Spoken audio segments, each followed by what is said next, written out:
ओम।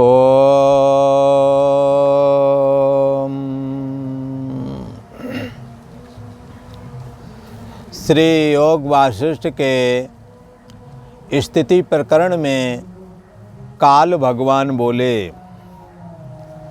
हे भृगो, जैसे जल से तरंग प्रकट होता है वो जल रूप ही है,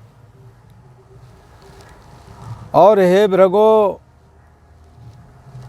इसी प्रकार से ईश्वर से जो ये जगत प्रकट होता है वो ईश्वर रूप ही है। और जैसे वृक्ष से फूल फल टास डालियाँ ये जो निकलती हैं ये वृक्ष रूप ही होते हैं, ऐसे ही हे भृगो यह सब जगत आत्मरूप ही है। महर्षि भृगु को काल भगवान बता रहे हैं ये सारा जगत आत्मरूप है। इसलिए उपनिषद में साफ और क्लियर कहा, आत्मै वेदम सर्वम नेह नानास्त किंचनहा। यहाँ जो नाना करके दिख रहा है वो यहाँ नाना कुछ बना नहीं। आत्मै वेदम सर्वम, सब कुछ आत्मा ही है, ऐसा समझना चाहिए। ये आत्मा कैसा है? शक्ति रूप है। जैसे ये पानी कैसा रहे तो कहेंगे रस स्वरूप है। पानी में रस होता है। लोग भोजन बनाते कहते रसीली सब्जी देना, पानी पड़ गया और मसाले डाल दिए, बस रसीली हो गई, उसमें रस है। पानी के बगैर रस नहीं आता। जितना भी रस है, जितना भी टेस्ट है, पानी का है। ऐसे ही ब्रह्म में शक्ति है। कौन सी शक्ति? चैतन्यात्मक शक्ति, सत्तात्मक शक्ति, प्रियात्मक शक्ति। ये एक ही परमात्मा सबसे अधिक प्रिय है, इसीलिए इसको आनंद बोलते हैं। जैसा कि आपको अपनी मैं, आज जब वृद्धावस्था में कोई आपको नहीं चाहता, पर आप अपने को उतने ही प्रिय हैं जितना कि बचपने और जवानी में प्रिय थे। आपको लगता मैं जैसा हूँ, जो हूँ वैसा ही स्वस्थ और निरोगी बना रहूँ, इसी से मैं जीता रहूँ, भले ही बूढ़ा शरीर क्यों ना हो। तो क्या है कि ये प्रियता सब में एक जैसी है। ये आत्मा की प्रियता है। ये प्रियता क्यों लगती है? क्योंकि आनंद स्वरूप है आत्मा। इसी प्रकार चेतनस चेतना नाम एको बहु नाम, अनेकों लोग जो हम सब हैं इनके अंदर जो चेतना है ये चेतना ब्रह्म चेतना ही है। इसी प्रकार सत्ता मात्र करके ये ब्रह्म चेतना सबको देखती है, इसको नहीं कोई देखता। जो दिखता नहीं सत वही है, और जो दिखने में आ जाता है वो सत नहीं है। इसलिए काश सत कहिए जो विनाश नहीं, सत उसको कहना जिसका विनाश ना हो, परंतु जो दिखे वो सकल विनाशी। आपका शरीर मन इंद्रियां सब कुछ दिखने में आ जाता, ये सब नष्ट होने वाले हैं, परंतु इन एकदम सर्वम भी जानिया, जिसके द्वारा ये सब कुछ जाना गया, जो सबके बाद में भी बचा रहा, जो सब समय है और सब जगह है, तद ब्रह्म, वो ब्रह्म है, वही सत है। उसकी अपनी ये शक्ति है। जैसे एक पुरुष अनेक कर्म करता है, कभी जाकर के भोजन बनाएगा तो उसे भंडारी कहेंगे, किसी का पाठ पूजा करेगा तो उसे कहेंगे पाठक, पाठ करने वाला है ये। और यदि वो कपड़ा सिलने लगे तो कहेंगे टेलर मास्टर। हाँ, पोस्ट ऑफिस में बैठ जाए तो पोस्ट मास्टर।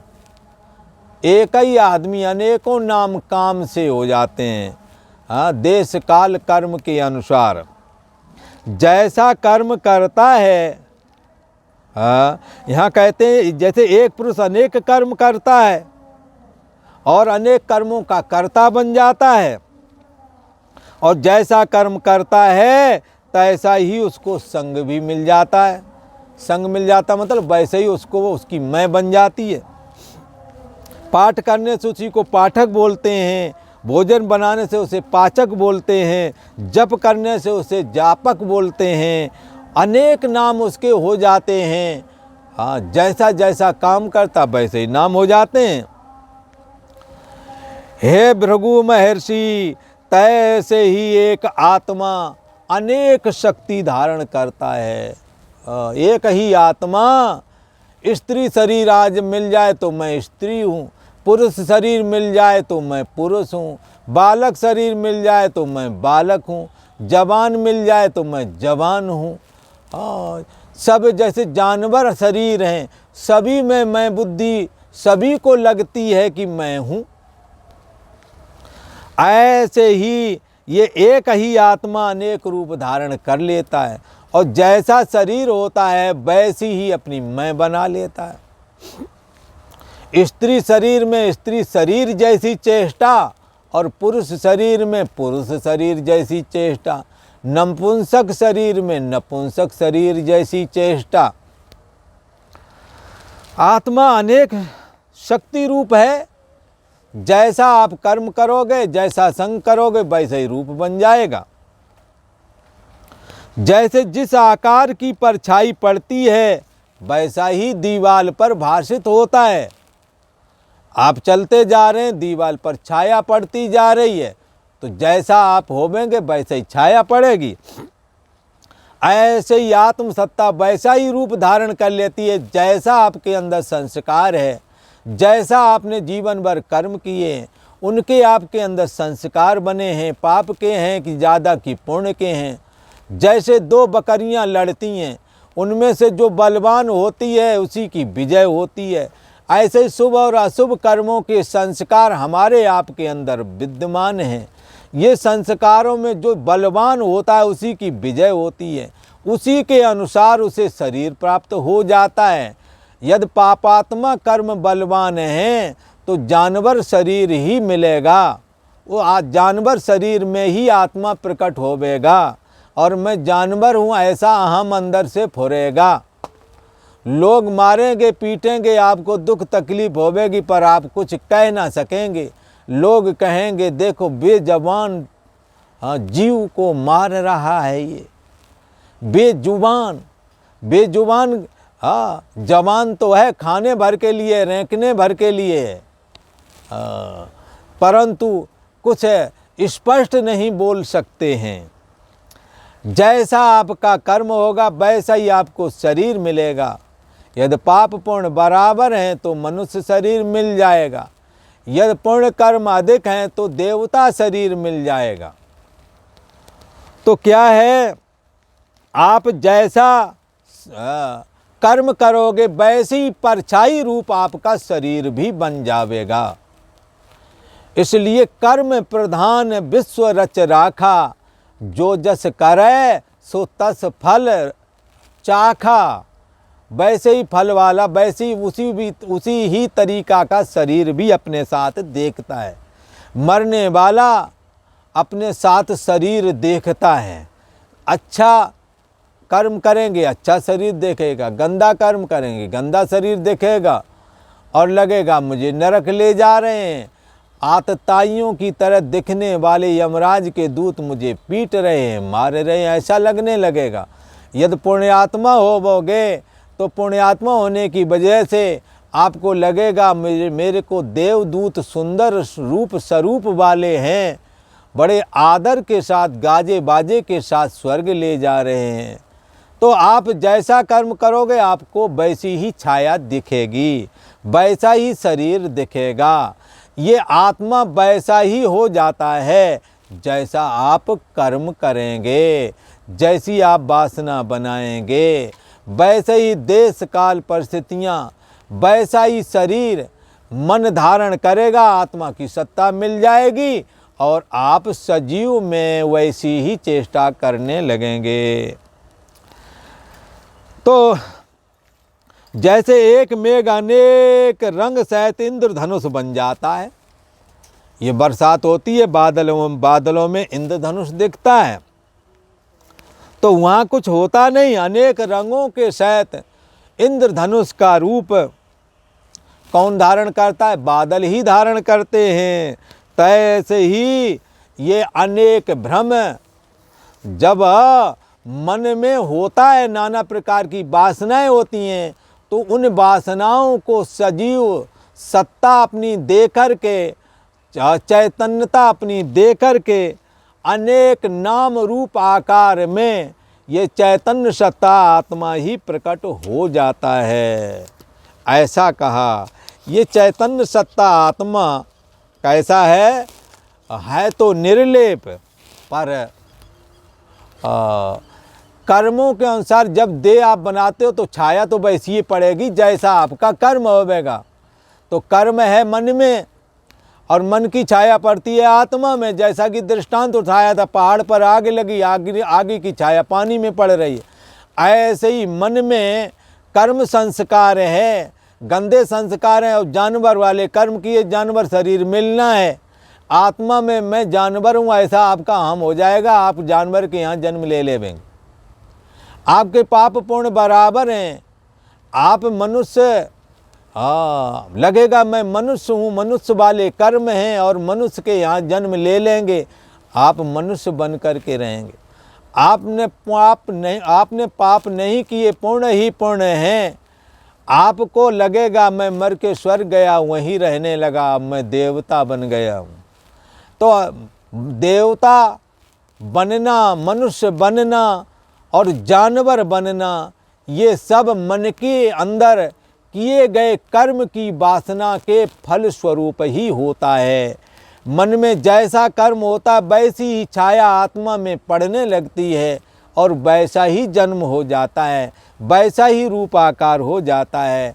आत्मा अपनी शक्ति सत्तात्मक दृष्टि से सदा रहना पना करके सबको एक जैसा दे देता है और सदा चैतन्यता, ये चेतना नाम एको एक चैतन्य सत्ता ही सब में चेतना का संचार कर रही होती है सम रूप से। इसी प्रकार प्रियता के रूप में अभी सम रूप से सब में एक जैसा अभिव्यक्त होता है। हे साधो, कौन कह रहे हैं? काल पुरुष महर्षि भृगु जी से कहते हैं। क्या कहते हैं? हे साधो, यह सारा जगत ब्रह्मा जी से फुरा है। ब्रह्मा जी सबका मन एजुकल टू, हमारे आपके सबके मन एजुकल टू ब्रह्मा का मन। ब्रह्मा का मन सबके मनों की समष्टि का नाम है। सारे मन मिला दो, ब्रह्मा जी का मन बन गया। ब्रह्मा जी का मन जब एक एक शरीर में प्रकट होता है तो सबके शरीर में अहम अस्मि करके बोलता है। ब्रह्मा जी का मन ही हमारे आपके अंदर मन बन करके अहम अस्मि बोल रहा है। सारे मन मिला दो एजुकल टू ब्रह्मा का मन। इसलिए सब जगत ब्रह्मा से फुरा है। जो जड़ भासते हैं वे भी चैतन्य सत्ता से ही फुरे हैं, ऐसा समझना चाहिए। हे भृगु महर्षि, मकड़ी अपने मुख से जाला निकालकर आप ही ग्रास लेती है, तैसे ही चैतन्य से जड़ उत्पन्न होकर के फिर लीन हो जाते हैं। चैतन्यता से जड़ता भी आती है। जैसे कर्म के संस्कार जड़ता वाले होंगे तो जड़ता छा जाएगी। चैतन्य से जड़ उत्पन्न होकर के फिर उसी में लीन हो जाते हैं। चैतन्य जीव से सुषुप्ति रूप जड़ता उपजती है और वो जड़ता भी फिर उसी में लीन हो जाती है। इससे अपनी इच्छा से यह पुरुष बंधायमान हो जाता है। अपनी इच्छा से ही जब कर्तापन में बंध जाओगे, जब कर्तापन लेकर के चलोगे, देहाभिमान में अपने को रखोगे तो पुरुष बंधायमान हो जाता है। अपनी इच्छा से ही जब मैं देह भाव से रहत हूँ, मुझ में देहाभिमान नहीं है, कर्ता भोक्तापना नहीं है, ऐसी इच्छा जब बनती है तो फिर मुक्ति का कारण हो जाती है। हे भृगो, बहिर्मुख जो ये देहादिक अभिमान से जो बहिर्मुख पुरुष है ना, और देह मैं हूँ ऐसा अभिमान से, क्या मिलता है उसे? एक शरीर से बंध जाता है। और जबकि जब कामना रहित इच्छा हो जाती है, जब समस्त कामनाओं की निवृत्ति हो जाती है तो जीव के बंधन कट जाते हैं।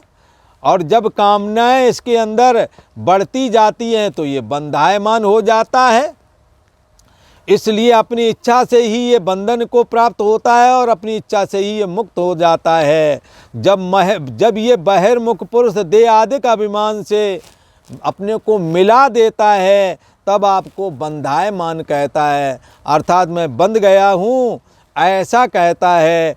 जैसे घुरान नाम का कीट आप अपना घर रचना करके और उसी में अपने को लीन कर लेता है, अर्थात अपने को उसी घर में बंधायमान करके अपने को ही मार डालता है। तो ऐसे ही ये पुरुष भी जब ब्रह्म चिंतन ना करके देहाभिमान में स्थित होता है तो बंधायमान हो जाता है। और हे भृगु महर्षि, जब सर्वाधिष्ठान ब्रह्म मैं हूँ, आत्मा का सजातीय वृत्तियों का प्रवाहीकरण करके अनात्माकार विजातीय वृत्तियों से अपने को रहित बना लेता है। सर्वाधिष्ठान ब्रह्म मैं हूँ ऐसा जब दृढ़ बोध धारण करता है और जब इसी के लिए पुरुषार्थ करता है, श्रोतव्यो मंतव्यो निदिध्यासितव्यः, श्रवण मनन निध्यासन करता है, तब यह श्रवण आदि करके ब्रह्म चिंतन का पुरुषार्थ करके अंतर्मुख होता है, तब ये मुक्ति पा जाता है। जैसे अपने हाथ के बल से बंधन को तोड़ करके कोई बलि निकल जाता है। हे साधो, ईश्वर की बड़ी विचित्र रूप शक्ति है। जैसी शक्ति फुरती है तैसा ही रूप भी दिखाई पड़ता है। जैसे ओस आकाश में उपजती है और उसी को ढांप लेती है, हे भृगु महर्षि, उसी प्रकार आत्मा में जो इच्छा शक्ति उपजती है वो इच्छा शक्ति ही आत्मा का आवरण भी कर लेती है। और आज इतना ही।